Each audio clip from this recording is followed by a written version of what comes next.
क्या आपने कभी यह कल्पना की है कि जिस ईश्वर को सृष्टि का आधार कहा जाता है, वही ईश्वर किसी एक स्थान पर मौन होकर प्रतीक्षा कर रहा हो? आज मैं आपको कोई साधारण कथा नहीं सुनाने जा रहा। आज की यह कहानी इतिहास, आस्था और चेतना तीनों के बीच छुपे एक ऐसे रहस्य से जुड़ी है जिसे सुनकर आत्मा तक कांप उठती है। नमस्कार प्रिय दर्शकों, मैं अर्जुन एक बार फिर आपका स्वागत करता हूं आपके अपने आध्यात्मिक मंच विद्या ज्ञान सागर में। आज की कथा न तो किसी धर्म के विरुद्ध है, न किसी मत के पक्ष में, बल्कि यह कथा है उस परम सत्ता की जो नाम और रूप से परे है। कथा शुरू करने से पहले एक विनम्र अनुरोध। शास्त्रों में कहा गया है कि अधूरी सुनी गई कथा मन को अशांत कर देती है, इसलिए अंत तक अवश्य सुने।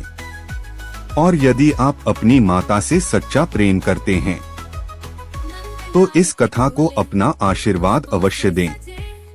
वह समय जब धरती एक थी, यह उस काल की बात है जब युगों की गणना भी स्पष्ट नहीं थी, जब मानवता एक ही चेतना से जुड़ी हुई थी। आज जिस भूभाग को हम रेगिस्तान के रूप में जानते हैं, कभी वह हरियाली से भरा हुआ था। वहां नदियां बहती थीं, बाग बगीचे खिलते थे और आकाश में मंत्रों की ध्वनि गूंजती थी। उसी पावन भूमि के केंद्र में स्थित था एक दिव्य शिवालय। उस मंदिर में विराजमान था एक स्वयंभू लिंग, जिसे लोग मोक्षदायी ईश्वर कहकर पुकारते थे। कहा जाता है कि स्वयं महादेव ने उस स्थान को चुना था जहां ध्यान करने मात्र से मनुष्य को शांति प्राप्त होती थी। शिवलिंग की दिव्यता। वह शिवलिंग किसी साधारण पत्थर से नहीं बना था। उसका रंग श्वेत प्रकाश के समान था और वह स्वयं प्रकाशित होता था। रात्रि में वह आकाश के चंद्रमा जैसा प्रतीत होता और दिन में सूर्य की किरणों के साथ तेजस्वी हो उठता। देव, मानव, ऋषि सब वहां आते। सभी का एक ही विश्वास था, ईश्वर एक है और वह हर जगह है।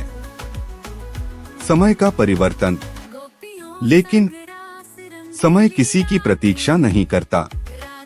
जैसे जैसे मानव चेतना पर अहंकार और भय का प्रभाव बढ़ा, वैसे वैसे लोग सत्य से दूर होने लगे। भक्ति अनुभव न रहकर केवल परंपरा बन गई। और फिर वह रात आई जिसने इतिहास की दिशा बदल दी। वह अमावस्या की रात। आकाश में तारे नहीं थे, हवा तक स्थिर थी, मानो प्रकृति स्वयं कुछ होने की आशंका कर रही हो। कुछ लोग भय और भ्रम में मंदिर में प्रविष्ट हुए। उन्हें लगा कि यदि वे उस दिव्यता को छुपा देंगे तो शक्ति केवल उनके पास रह जाएगी। वे भूल गए कि जो सर्वव्यापी है उसे छुपाया नहीं जा सकता। जैसे ही पहला पत्थर रखा गया, धरती कांप उठी। दूसरे पर आकाश गरज उठा। तीसरे पर वर्षा हुई, मानो देवताओं की आंखों से अश्रु बह निकले हों। महादेव का मौन। उस क्षण कोई क्रोध नहीं था, कोई श्राप नहीं था, केवल करुणा थी। एक दिव्य स्वर गूंजा, मैं कहीं नहीं जा रहा, तुम ही मुझसे दूर हो गए हो। वह पत्थर जो बाद में काला हुआ, उसे लोग आज भी श्रद्धा से स्पर्श करते हैं। वह कालापन क्रोध का नहीं, करुणा का प्रतीक है। माता पार्वती की पीड़ा। जब आदिशक्ति को यह ज्ञात हुआ तो उनका हृदय व्याकुल हो उठा। उन्होंने पूछा, क्या अब मैं आपको नहीं देख पाऊंगी?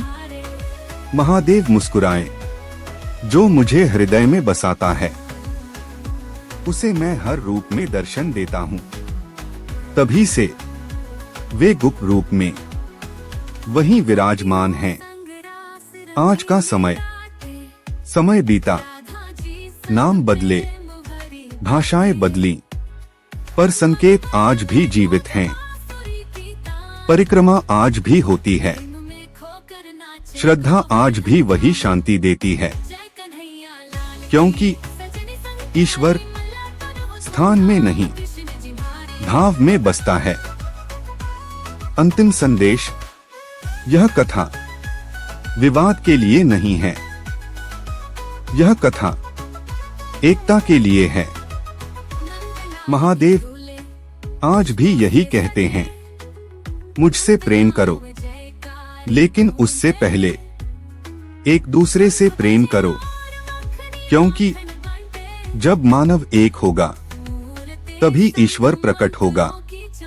यदि इस कथा ने आपके हृदय को छुआ हो तो इसे आगे बढ़ाइए। कमेंट में हर हर महादेव लिखिए और याद रखिए, ईश्वर नाम से नहीं, भाव से पहचाना जाता है। नमः शिवाय। हर हर महादेव।